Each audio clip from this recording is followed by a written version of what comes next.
Good morning, good morning. You are watching Deprogram with Ted Rall and John Kiriakou. It's Tuesday, October 28th, 2025. Thank you so much for joining us. John piping in from across the big water. Good to see you. Good to see you, man. Lots to talk about today. We're going to be getting into, we're going to handicap the 2028 presidential race. I'm going to pat myself on the back and say that my early prognostications appear to at least be currently looking good. We'll see if that lasts.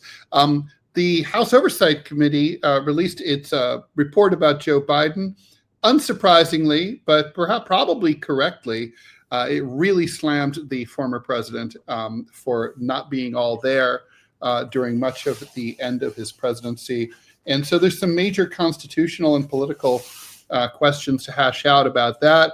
Shireen Abu Akleh, who was the Palestinian reporter who was killed by the IDF in the West Bank by a sniper. There's been some divisions. A lot of people on the left have long believed that she was targeted intentionally, or at least that a journalist was targeted intentionally. And now it seems that there were people who investigated this inside the U.S. government who believed that as well. We'll get into that division. Not everyone thought that. And, a story tailor-made for us and specifically for you, John. Can't resist anything involving honey traps. It's an amusing and interesting topic. Reports are coming out that China and Russia are deploying them to seduce tech bros and try to get some cyber intelligence that way. So anyway, unfortunately, we have a programming note. Robbie West, our producer, is not with us today, and he probably won't be with us for the foreseeable future because someone doxed him. So someone called his employer and notified and basically told his employer that he had political views that they didn't like. Specifically, he was accused of being transphobic and anti-Semitic for criticizing Israel on this program. And so he's in trouble at work. He's been disciplined. He's lucky not to have been fired, obviously, but he probably doesn't feel very lucky. And I got to tell you, I mean, anyone who likes me or John or this show should know better, right? I mean, the thing is, cowardly. This is a place where we have agreements and disagreements, and I don't believe, and I have always felt this way, and I've always said this, I have never believed in sanctioning anyone for their opinions. Back in the 1990s, when there was an effort to boycott the advertisers of Dr. Laura Schlesinger and Rush Limbaugh, who were both right-wing conservatives, I said this is a bad idea. We shouldn't be doing this. It's anti-American. It's anti-First Amendment. And it's something that we ought not to ever participate in, lest it one day be deployed against us on the left. This has always been the way I felt. Robbie's always been a welcome guest on this show. He is a good person. He's my friend. He's incredibly generous, and he's helped make this show what it is. And so whoever you are, you really suck, and you really hurt not just Robbie, but you also hurt John and I. And you really kind of are contributing to the coarsening of this country and its ability to try to be able to work out problems. I mean, that's what polarization is. Polarization isn't when people disagree. Polarization is when people don't agree to disagree, when they decide that they're going to, hurt and censor other people for disagreeing with them. So Robbie will probably pipe into the chat whenever he can, but it's not going to be the same without him. No, that's right. I'm so upset about this. I think it's cowardly. I think it's scandalous. And I can't believe that somebody who watches the show would do such a thing, to try to ruin a man's livelihood, rat him out like that. To what end? For what purpose? I'm just sickened by the whole thing. Yeah. Oh, it's disgusting. I mean, obviously it was someone who was just like, Look, I mean, we saw doxing, liberals be doxing, right? I mean, like liberals were doxing, J6ers and getting them Yeah. fired from their jobs. I've been doxed many, many times and threatened because I'm too lefty. I mean, where does this end, really? Yeah. Yeah. Three birds, one stone says it probably wasn't a person. It was, just guessing here, one of the many agencies employed by the Zionist machine. I don't know. I sure would like to find out. That's certainly possible. Yeah. Yeah. So yeah, it's exactly. It's just so anyway, we're gonna try to figure out what we can do for and with Robbie. Yeah, we're gonna have to assume it's a liberal snitch. I mean, I hate when someone, I don't consider myself a liberal. I consider myself a leftist, but those are, kind of people who I normally travel with and hang out with, and most people I know are liberal. And it's just it just sucks when someone does something like this. And by the way, Robbie asked me to pass this along, and I think it's really true. This is not a way to win hearts and minds. No one ever has been doxxed and had their livelihood threatened and their ability to feed their wife and kids threatened and come out of it and said, oh my God, I'm going to totally change my political opinions to match the person who's trying to kill me and my family. I love them. They're right. That's never going to work. We'll I'm sure talk about this again in the future. But John, what do you want to talk about? 2028, Biden report. Yeah, let's talk about 2028. The Abu Biden report is Akleh. just going to make me mad. Yeah.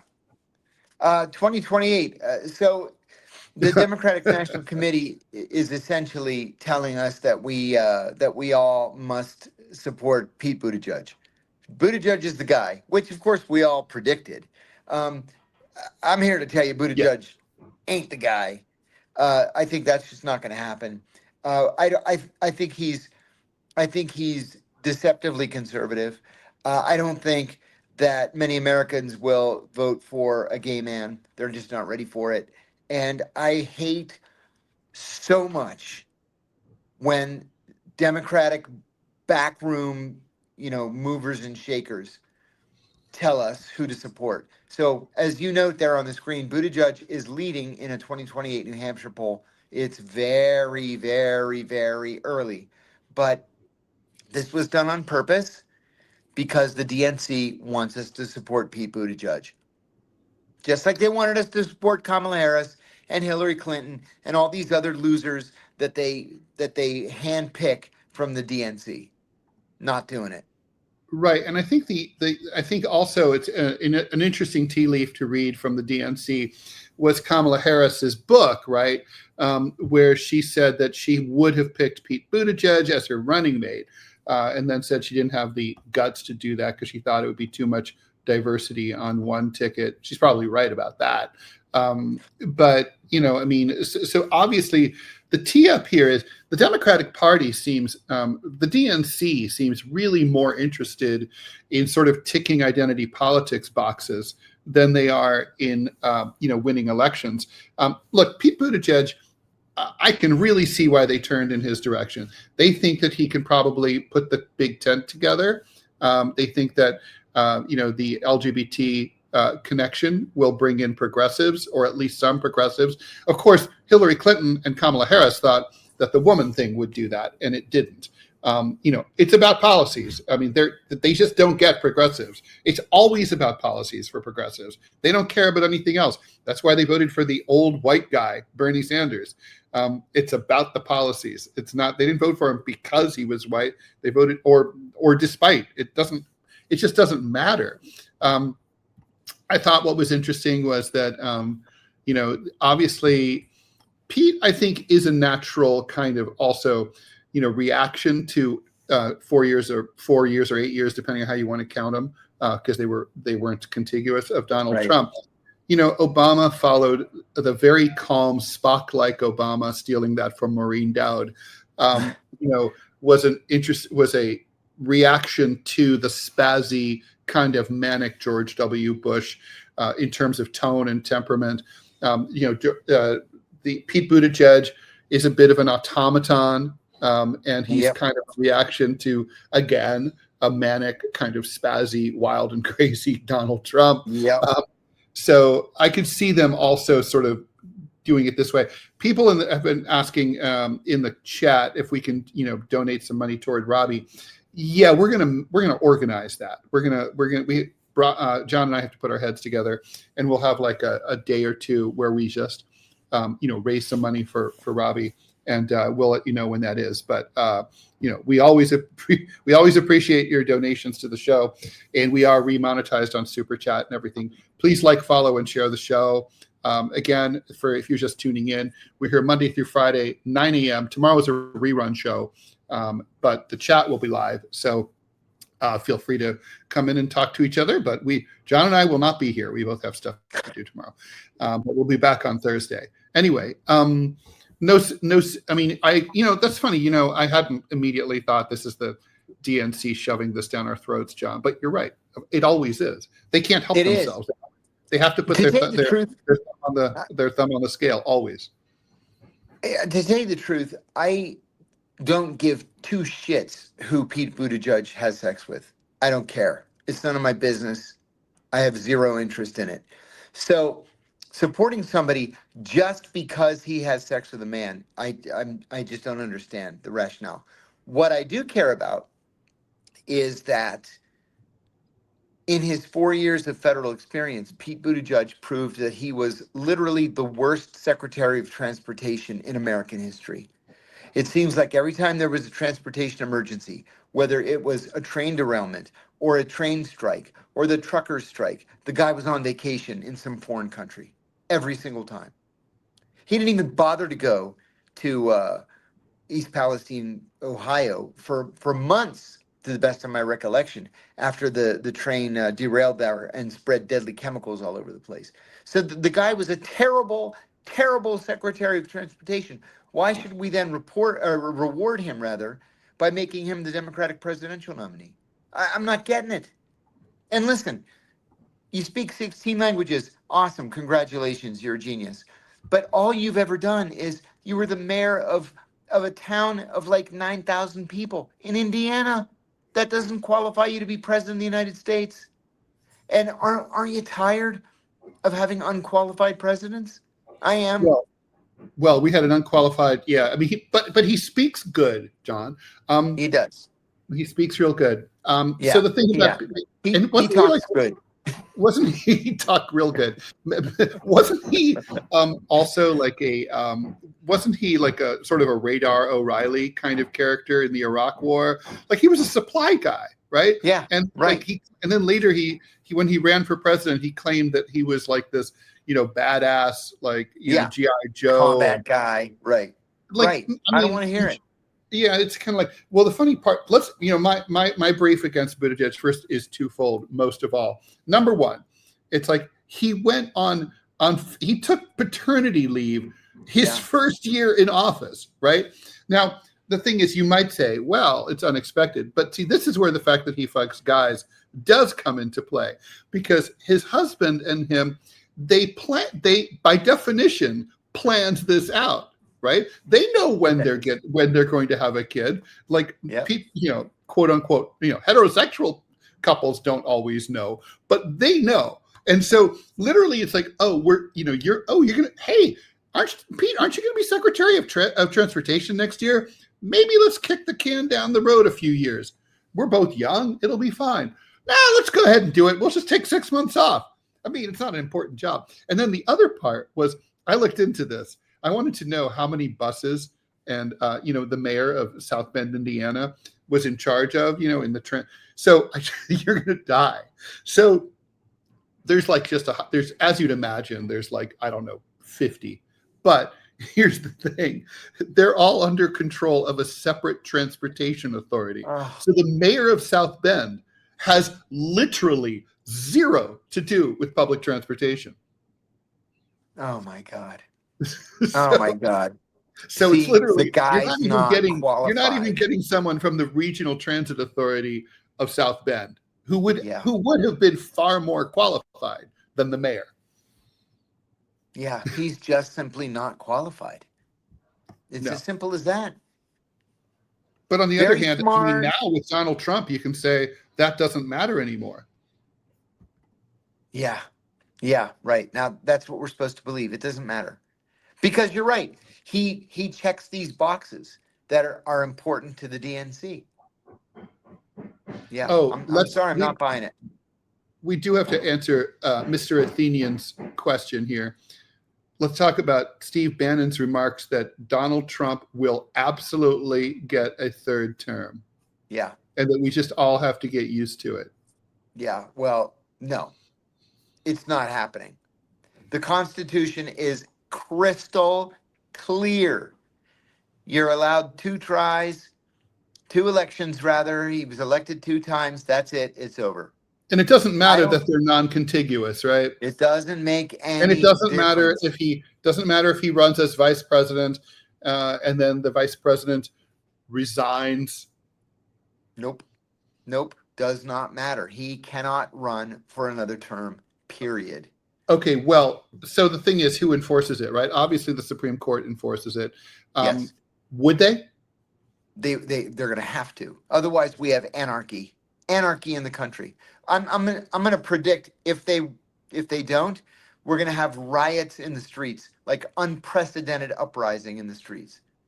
Because Agreed. then nothing in the Constitution will mean anything. Right. It becomes a dead letter at that point. No question. Yeah.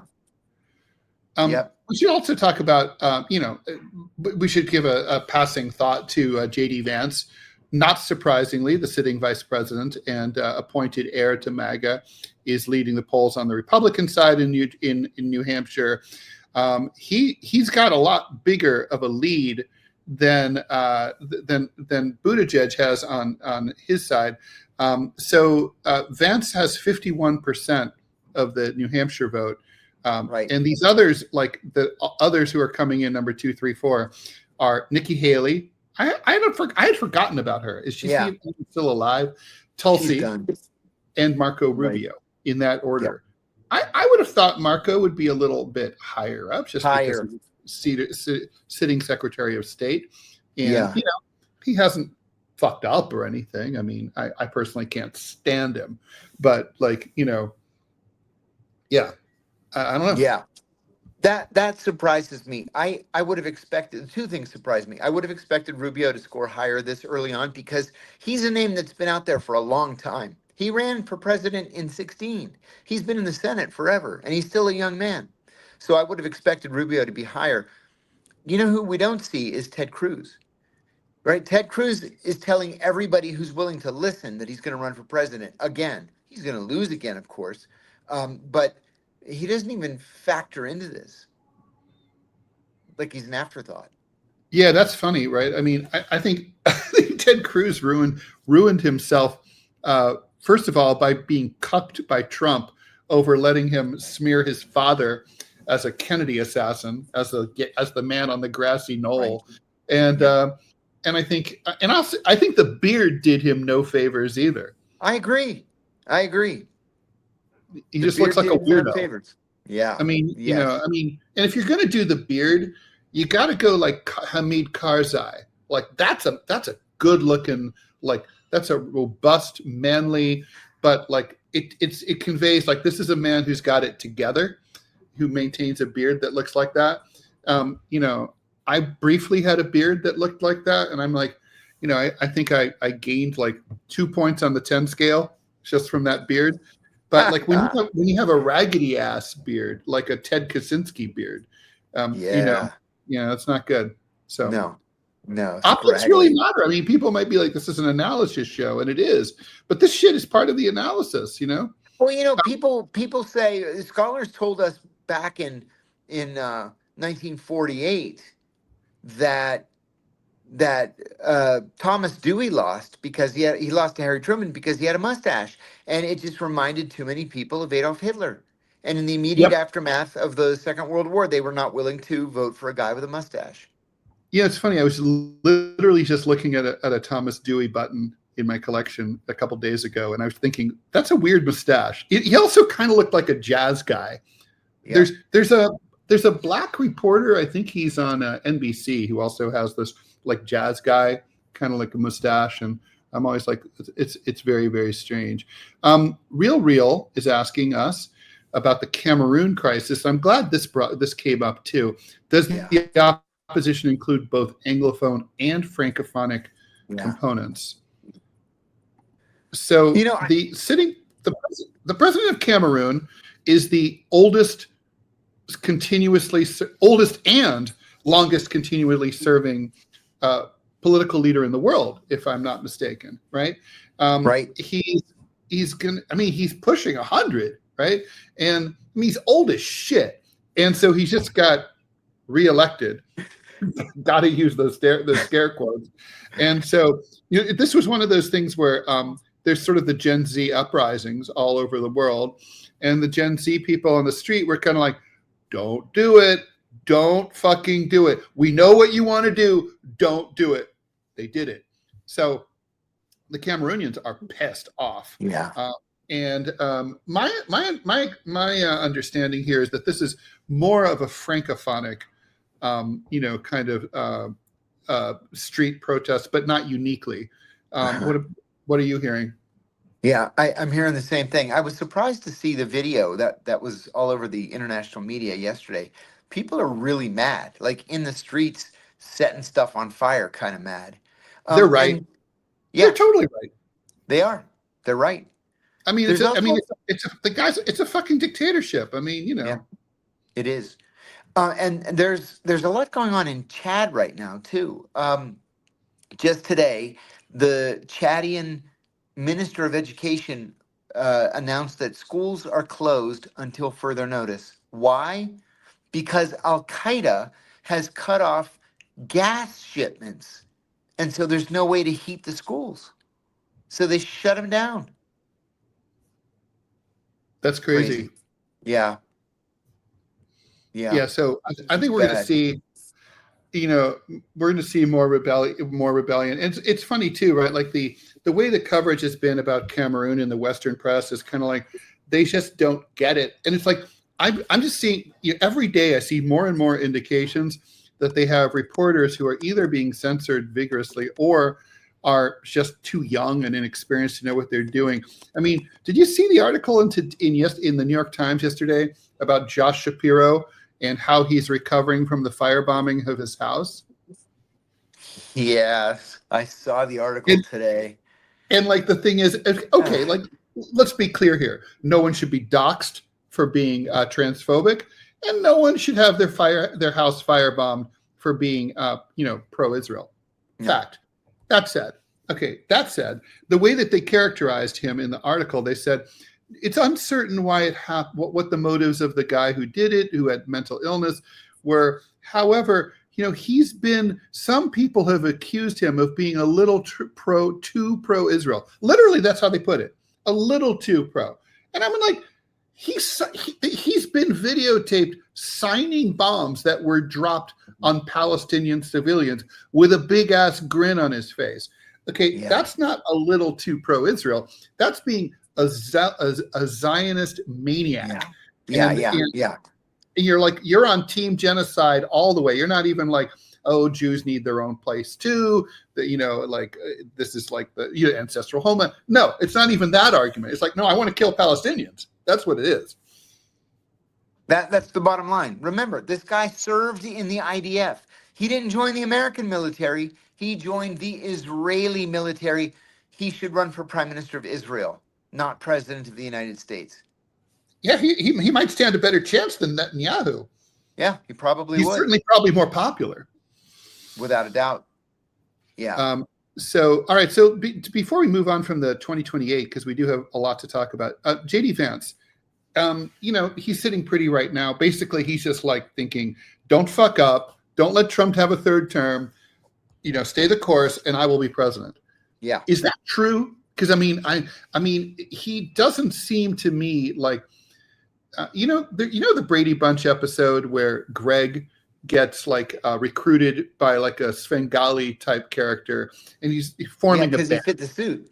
He fit the suit, and JD Vance fit the suit, but that doesn't mean JD Vance has the certain, I mean, look, anybody who denies that Donald Trump has the Riz is a fool. He has the Riz, and he has it in spades. But JD Vance doesn't have that kind of Riz. Will MAGA world accept the Dauphin as the new king? Yeah, that's a really good question and an important issue. Funny thing, Trump never really appeared to like Mike Pence very much. Called him an idiot, called him a moron, called him a retard, all kinds of words like that. And JD Vance, Trump appears to have gone out of his way to school JD Vance in how to be a leader, a senior leader. Mm-hmm. What's funny to me is in these notional Republican polls, they still include, for example, Donald Trump Jr. to see what his level of support is. Well, Donald Trump doesn't want Don Jr. to be president. He appears to want JD Vance to be president. Mm-hmm. And I'm surprised that he's been so public about his grooming of Vance when he's got Rubio being not just Secretary of State, but National Security Advisor as well, and a former senator for a hell of a lot longer than the 2 years JD Vance was a senator. So I'm surprised that he's come out so strongly for Vance. I would have thought that, like Ronald Reagan, he would have waited until the field thins a little bit and then make his announcement or his endorsement. But it's clear right now that Trump wants JD Vance to be the nominee. Yeah. So, I mean, of course, there's the bigger question of whether JD Vance can, be elected. And I don't know. I mean, this might be really a hate-off kind of, race. If it's like it's Buttigieg versus Vance. I mean, again, people like me are like, I got to go third party or not at all, right? I mean, Yeah. there's nothing there. All right. Are we done with 2020H, or Sure. we could move on to 2024 and the Biden report? Yeah.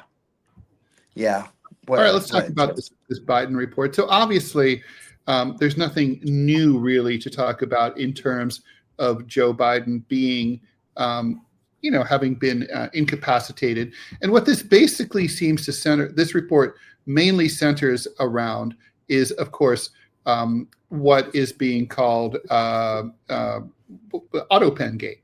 And, the idea that the auto pen was used to sign Joe Biden's name to stuff that he was not aware of, right? So the way it's supposed to work is President Kiriakou is away, or maybe he's just like has a cold or whatever, and then President Kiriakou calls Secretary Rall and says, "Hey, Ted, can you auto pen that pardon of that spy?" And it's like, "Yeah, I'll take care of that for you." And then that's it. That is acceptable. It's weird, but that's how it has worked. And it's always been acceptable. It's always been acceptable. Almost everything that presidents sign is auto-penned.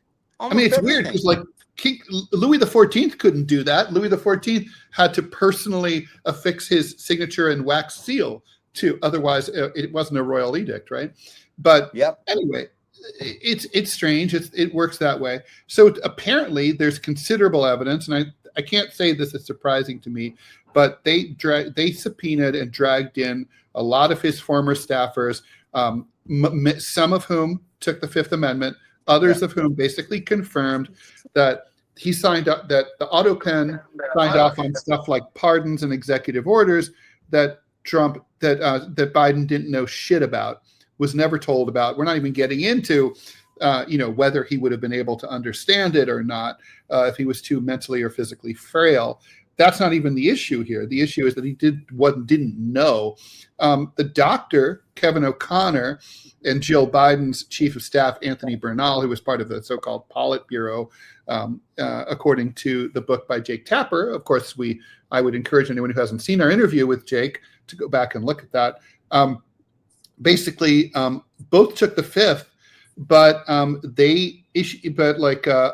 Dr. O'Connor basically didn't administer any cognitive tests or neurological tests to the president at all, but then basically said, "Oh, he's good. He's fit as a fiddle." Mhm. John, when my mother was dying of Alzheimer's, we found out she was diagnosed with Alzheimer's. I was in the room when the doctor diagnosed her. He administered a bunch of tests. It was, I'll say, chilling to watch. My mom, this with that, all, no exaggeration, the most brilliant person I've ever known in my life, had just declined to the point where she didn't know her own age, and she didn't know the name of the supermarket where she went. At that point, I was like, well, I'm taking the keys, right? But the point is that he didn't even do that. So this doctor didn't do that. It's the president of the United States, and we have no procedure, right? It's basically all voluntary. It's like whatever they want to do. Okay, so there's so much to dig into here. First of all, don't we need a set of procedures that govern, that sort of where there's some kind of committee that assesses the ability of the president to mentally and physically to serve, right? Don't we need something like that? We do. In a way, that's what the 25th Amendment is supposed to be. But it leads to another question. Where other countries, Western countries, advanced economies, have systems where a president or prime minister can be removed with some relative ease, why don't we have the same kind of system? The system that we have now is that the vice president has to tell the cabinet that he or she believes the president is unable to serve. And then the cabinet has to go through a period where they observe the president, ignoring the fact that most cabinet members only see the president but once a month for lunch. Mm-hmm. And then the cabinet has to decide whether to remove the president. It has never happened in the history of the country. Ronald Reagan was demented. Joe Biden was demented. Donald Trump, who knows, maybe at the early stages, judging by some of his behavior. But we just don't remove our leaders. And it's to the detriment of the country that we don't. We shouldn't be afraid of setting a precedent. Well, and because the thing is that the person who triggers this, right, the vice president, is literally the person who stands to benefit the most from the removal of the president, because they will ascend to the presidency. I mean, I'm going to go back and look at the people who passed the 25th Amendment. I mean, this was ratified by 2/3 of the states, right? I mean, what the fuck were they thinking? This is a stupid fucking system. I mean, stupid system. I mean, it's really retarded. Yeah. And so, okay, and then it also, brings up the question of accountability. I mean, is anyone in Biden world ever going to be called on the carpet or charged with anything? And then there's the question of the executive orders and pardons that were signed by an auto pen that basically seemed to have a life of its own. Yeah. I mean, does that mean? I mean, surely those should be invalidated, right? But Yeah. I would think by the US Supreme Court. Should. I think they probably should, but there's no mechanism by which to invalidate them. That's the problem. There's no law that says, well, if the president's demented, then XYZ, has to be reversed. We don't have such a law. John, it's funny when the 25th Amendment was being written, the purpose of it was to prevent another situation like we had under President Woodrow Wilson, where the president is completely debilitated by a stroke. Nobody can get in to see him. And the first lady is essentially the president. That's what it was meant to but correct. What's so funny about that is that even if under Wilson, his vice president, he would never have triggered it. Marshall, never. Temperamentally, that guy never would have pulled the 25th Amendment trigger. It wouldn't have worked under Wilson. No, you're right. It wouldn't have worked under Wilson. Because you're right. The vice president has to pull the trigger. And basically it's a majority vote of the cabinet. And they all have, so you're asking the person who stands to benefit the most and who will be looked at as a self-dealer extraordinaire to trigger the process. And then you need a simple majority vote from the people who've been appointed by the guy that they're being asked to get rid of. Yeah, exactly. I mean, it's like I guess it's almost like the people who wrote the 25th Amendment never heard the three words conflict of interest before. Yeah, you got that right. It's very strange. And then of course, John, I was going to ask you more broadly. How often do you think about, like, when you're a kid, we all were kids, and we're told the American constitutional system is pure genius. Its system of checks and balances was ingenious beyond belief. It was foolproof. That's why it served us over 200 years. It's like, and looking now, I'm like, exactly. Exactly. I can't tell you how many times I've heard people say that it was divinely inspired. If like, so, actually, I want a new God. What it does is it 100% ensures gridlock. Maybe if God is a retard. If God has Alzheimer's, well, he's real old, so he could have Alzheimer's. Right. So, what a mess. Totally. What a complete mess. But then you look at some of the people that Biden pardoned, besides his crackhead, meth head son, a Chinese spy, the judge in Pennsylvania who literally sold children into bondage, only to have several of them commit suicide. Those are the people. I could get behind the death penalty for that judge. Yeah, seriously, I could too. Yes, and I'm anti-death penalty. Me too. I could too. Yeah. Ridiculous. All right. So I guess we probably should talk about Abu Akleh, right? This makes me so angry. So obviously Shireen Abu Akleh was the Palestinian American journalist, very well known, Al Jazeera, right? Al Jazeera. She was the top international reporter for Al Jazeera. And if it matters at all, she was Christian, Greek Orthodox. Mm-hmm. Yep, it does matter. I mean, it shouldn't matter, but it does matter, like for context, just as a reminder that it's not just a Muslim versus Jew thing over there. Anyway, the IDF, some facts are not in dispute. An IDF sniper shot her, and then the IDF said, well, we didn't know she was a reporter. She was wearing a vest that clearly said press or media, I forget which. Yes. And also the IDF had been notified that there were reporters in the area, so they were well aware of that fact. So basically, the U.S. Security Coordinator is the office that reviewed this incident, and there was a division among the people on this team that has just been revealed now, where Colonel Steve Gabovix, he was the former chief of staff of this office, so not a schlub. Mm-hmm. And he said that basically there was a cover-up, that there was radio traffic awareness, and he also several other investigators went to the scene.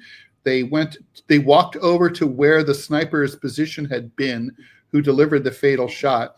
And they said they could clearly see the spot. It was unobstructed. It wasn't hard to see, even with the naked eye, much less through a sniper's, scope. What's that? Scope. Yeah. Yeah, scope. So therefore, I mean, they could see very clearly. And so the question, no one's really arguing that Abu Akleh was sort of targeted specifically for being her, although that's certainly possible knowing the IDF. But they're arguing that, like, hey, there's a reporter and we're going to shoot her. And so Gabovix is on a tear, and he's fighting with his former boss, Lieutenant General Michael Fenzel, who basically is saying, well, Gabovix is wrong.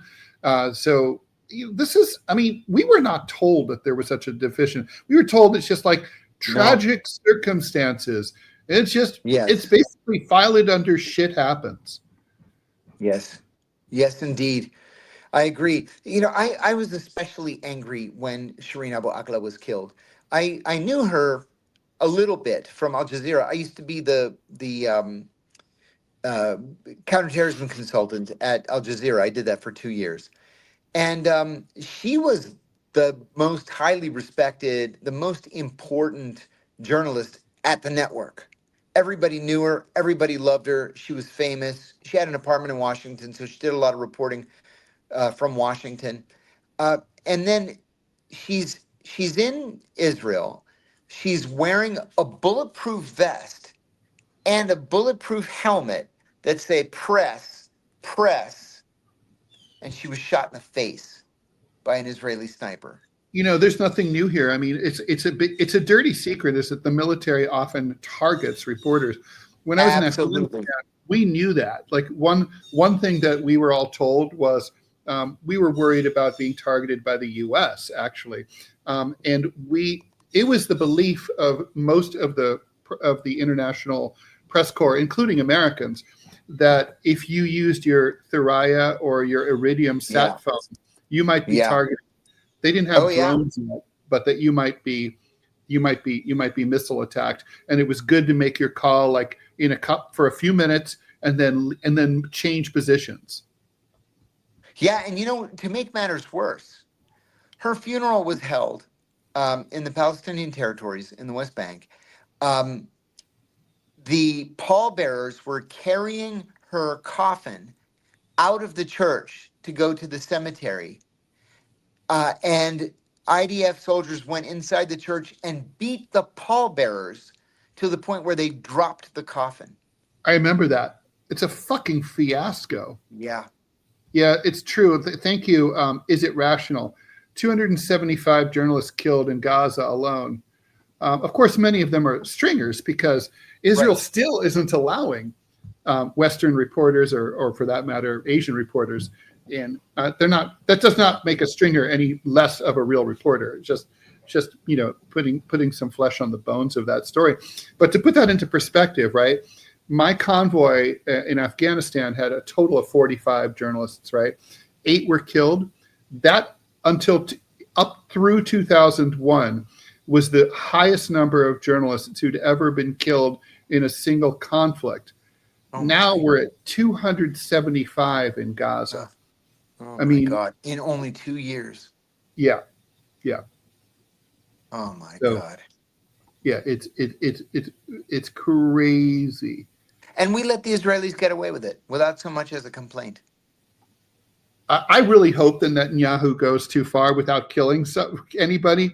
Just like does something to piss off Donald Trump so bad that Trump stops returning his calls. I think that would be awesome. Well, as we said yesterday, day before yesterday, Donald Trump said that he runs Israel, which I thought was very funny. Well, that's kind of true, actually, right? Even though it's not something that they ever like to say, but it is true. I've read that Netanyahu has been shocked that so many Americans think that he controls American foreign policy. It's like, well, of course he controls American foreign policy. Why is he shocked? That's been his goal all along. Yeah. No, it's yeah. Well, I mean, that's the thing is he controls American foreign policy, and we think that we're Israel's bitch, but Israel is our bitch, and this is a very strange dom sub relationship. Yeah, it should be. That's for sure.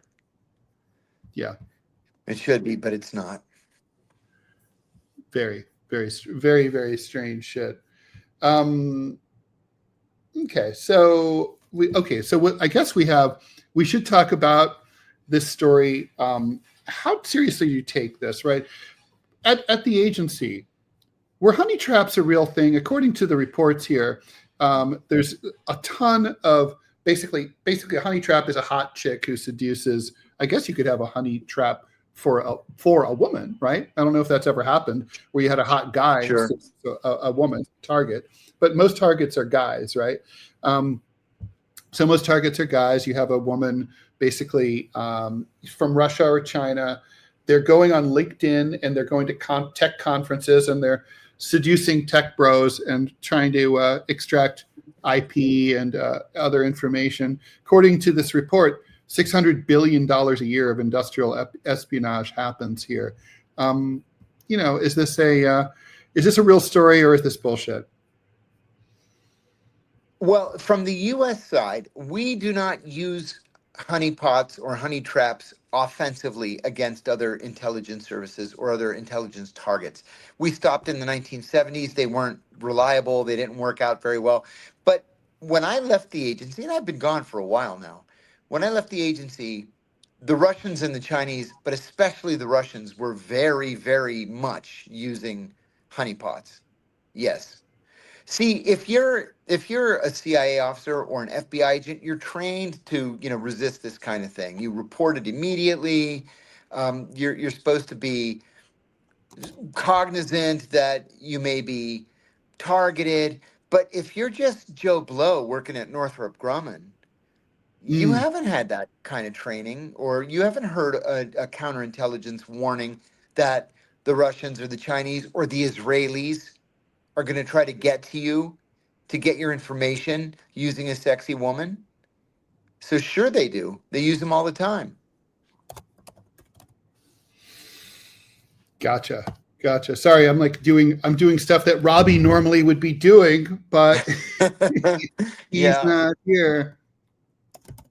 Oh my God, it's so annoying. So yeah. Anyway. Yeah, so I guess, so do you think, I guess there was an argument, there was an assertion that the so-called P-tape would be kind of like a Russian honey trap operation, right? We know it didn't happen, but let's just say, for the sake of argument, that, something, this argument is also that there's kind of like that TV show, The Americans, there's a long con that there are people who actually are assigned to not only seduce a dude and get some pillow talk out of him, but even to marry them, to go that far and become like a long-term operative who sleep, and so you have people like, I guess you get like a hot chick like Anna Chapman from Russia to go after, whatever, Sergey Brin or someone like that, and get stuff out of them. I mean, do other intelligence agencies do this? Do they find it more effective than we do, or?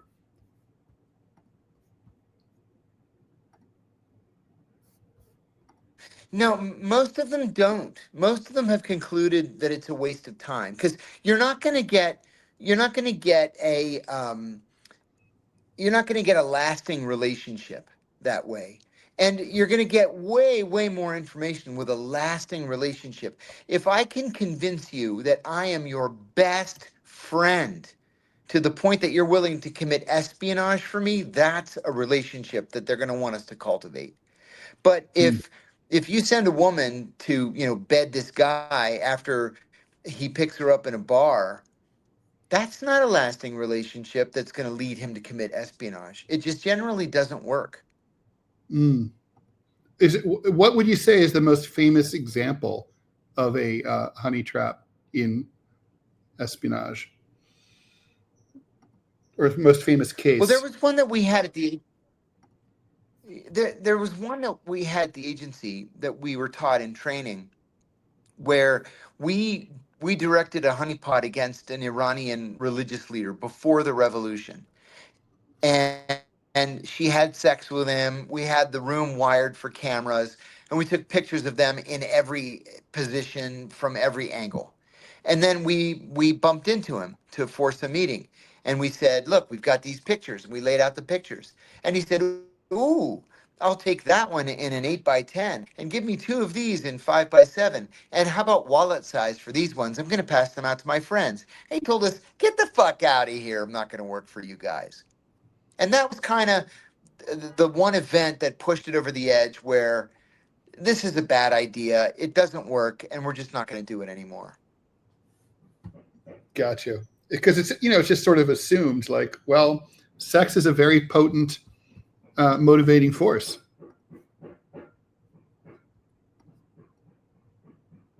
Yeah, it is. Yeah. Yeah. Rebellious I rainbow mean, you've got to unicorn. be Is awfully that what horny to Melania fall for is? something like that. Oh yeah, Epstein honeypot thoughts.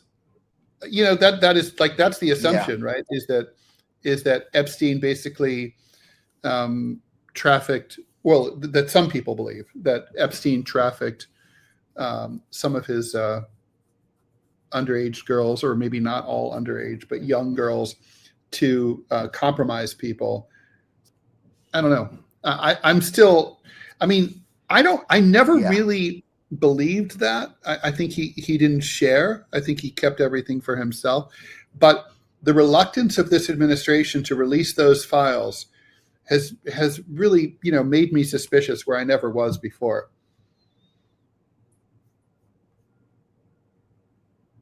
Mm-hmm. Yeah. Yeah. Well, like I say, it leads me to conclude that other countries certainly are doing it, and the Russians are famous for it. The Israelis are famous for it. I would have to assume that the Chinese do this kind of thing as well, because the Chinese are almost exclusively interested in tech. Whether it's civilian tech or defense tech, it's tech. And what you do is just target these nerds in Northern California or at the defense contractors and hope for the best.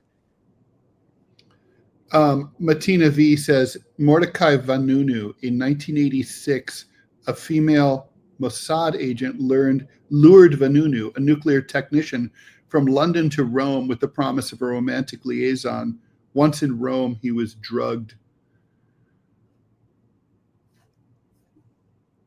That's pretty Yeah, funny. he was Do drugged you in know, Rome and kidnapped and brought back to John, question for you. Do you know Israel. anything about the near assassination of the Shah of Iran back in the 1950s? I assume Sorry, this is Ted, go ahead. Reza Pahlavi, not the one that was overthrown. Gun was in a camera, and the bullet went through his military cap. Not sure who did it or why.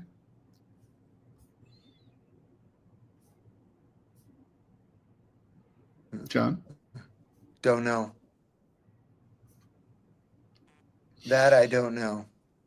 Oh no. Hey, breaking news, Ted. We just bombed 3 more boats off the coast of Venezuela. 3. Yeah, I mean, clearly You get that? Yeah, I did. I got that. I mean, Yeah, that's 3. horrible. 3. Obviously Trump's trying to spook, the Venezuelans into toppling their regime. I don't think it's going to work this way. I think he could blow up every boat in Venezuela. It's not going to work.